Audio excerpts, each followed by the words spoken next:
Porque, assim, existem alguns autores que discutem assim, né? Que sempre que se cria um direito, você acaba criando um dever para alguém. Perfeito. Então, isso eu estou me referindo a uma questão de comportamento, a uma questão, por exemplo, até tributária, né? Se eu vou criar, Perfeito. por exemplo, as pessoas não têm essa dimensão.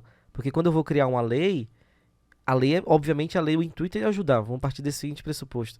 Então, eu percebo que existe uma necessidade social, eu vou criar uma lei, um auxílio ou coisa desse tipo. Eu vou criar isso, mas isso gera um ônus à sociedade. Até porque o Estado não gera sozinho receita. O dinheiro do Estado vem de impostos. Perfeito. Então, assim, o brasileiro, e eu acho que você tocou num ponto que eu achei muito bem quando você falou assim, diante dessa passionalidade, diante dessa característica, o brasileiro, às vezes, ele não vê, tipo, ele não entende muito bem a burocracia. Até porque, e aí me permita, nós aprendemos isso no Brasil. A lei no Brasil funciona?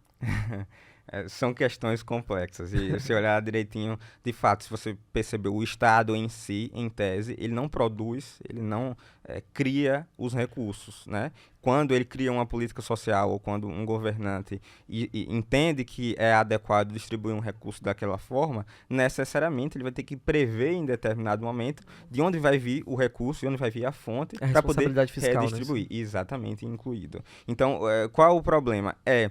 Ver a consequência imediata, por exemplo, da instituição. Vou dar só um exemplo, tá? A instituição de um auxílio. Obviamente, a população carente Sim. É precisa. justo Então, o auxílio, né?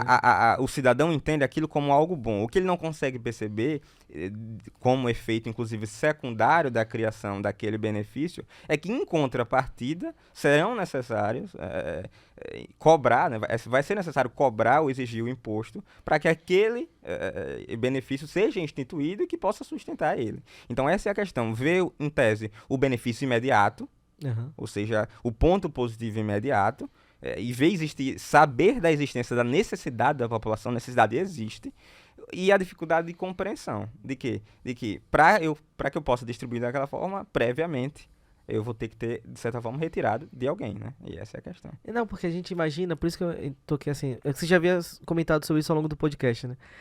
Tem essa questão da prescrição do crime, ou algo desse tipo. As Das formalidades. formalidades. Porque quando a gente imagina o Brasil, e aí, cara, eu vou tentar falar assim, imaginando o que eu vejo também do mundo, aí você me permita a licença, e também o que eu escuto de outras pessoas que porventura possam estar ouvindo a gente. Ah, eu tenho absoluta certeza que eu não tenho a mesma convicção, não digo convicção no sentido, eu não tenho a visão que você tem por trás do código, vamos colocar assim. Porque nós assistimos, obviamente existem vários casos no direito que ganham absoluta notoriedade. Um assassinato, um estupro, ou algo desse tipo, assim, um crime que chama a atenção da sociedade. Como é que é a população? Porque assim, eu vejo enquanto cidadão, né?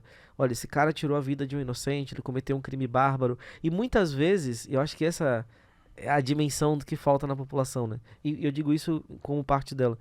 Como é que pode o cara fazer algo desse tipo e ser punido de uma maneira tão branda? E aí me entenda branda no sentido, porque existe uma diferença entre aquilo que é certo, que tá na lei, e aquilo que é justo. Obviamente o que eu percebo como justo pode ser diferente de outra Perfeito. pessoa. Mas se você tem essa percepção também, assim, que muitas vezes algumas coisas passam impune. Perfeito. Você falou a palavra que eu ia começar utilizando na minha resposta. O brasileiro tem a sensação como um todo de impunidade, não é? Em parte isso tem, de fato, relação com um sistema historicamente construído para ser um pouco mais demorado e às vezes a demora não é como as pessoas observam de exclusiva burocracia. O que é difícil de compreender muitas vezes é que o devido processo legal, a necessidade do contraditório e a ampla defesa são difíceis de entender quando o cidadão se sente vítima Exato. imediata do crime. Então, é isso que, em tese, o papel do sistema judiciário imparcial, infelizmente, precisa atuar diretamente para equilibrar. Isso gera, em determinados momentos, a impunidade, com certeza. Certamente a gente vai ver em diversas situações o crime próximo de prescrever e efetivamente prescrever ou a situação, enfim, perder o prazo de fato para que o Estado possa punir aquele cidadão por questões meramente formais. Mas é necessário sim fazer o contraponto. As formalidades e o devido processo legal, eles precisam ser cumpridos, porque o cidadão ele se sente vítima e aí é muito mais, o objetivo dele está vinculado à vingança, em tese, Então, é aquilo que eu falei da da passionalidade, né? faccionalidade e o desejo de justiça, o justiçamento, melhor dizendo, do que efetivamente de realizar digamos assim, a aplicação correta da norma. Então, muitas vezes, a situação está relacionada a isso, é um sentimento de impunidade, em parte, de fato, veiculada, razoável em função das falhas, porque o sistema jurídico tem falhas, obviamente, mas em parte pela necessidade óbvia do Estado como um todo ter procedimentos para analisar uma determinada conduta, entender se ela de fato é irregular ou não, se ela é ilegal ou não, e poder aplicar as medidas da lei, o que está efetivamente no código ser aplicado. Não, porque imagina assim, até uma discussão ampla sobre isso é que a questão de direitos humanos. E quando a gente está numa sociedade, e você sabe que esse assunto tem ganhado corpo ao longo dos últimos anos. Direitos humanos, e é para... É claro, estou repetindo os jargões, tá? É para defender bandido, é para isso, Sim. é para aquilo outro. Só que, na verdade, assim, até eu ouvi recentemente, eu não vou citar o caso,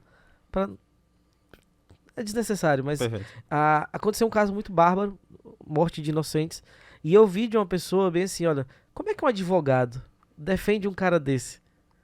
Esses questionamentos surgem bastante no âmbito, principalmente do direito criminal, né? Eu não atuo diretamente no direito criminal, mas posso, de certa forma, não como uma representação, trazer aqui o que eu ouço dos colegas criminalistas, no sentido de que muitas vezes a atuação daquele profissional ela está voltada para o rigor da lei, ou seja, tentar aplicar, ainda para alguém que seja comprovadamente culpado ao final do processo, aplicar as penas justas, né? Então, é complexo. Eu não vou dizer para o cidadão, nem vou entrar em discussões do ponto de vista de dizer que, de fato, aquilo é justiça. Aquilo tem a ver com a percepção do cidadão sobre justiça. Mas o advogado está no papel técnico de ouvir ali, colher, efetivamente, participar do processo como um todo e dar a versão, trazer a versão do acusado, por mais abjeto que seja o crime, por mais horrendo, ainda assim é necessário observar todos os rigores da lei para que eu não confunda justiça com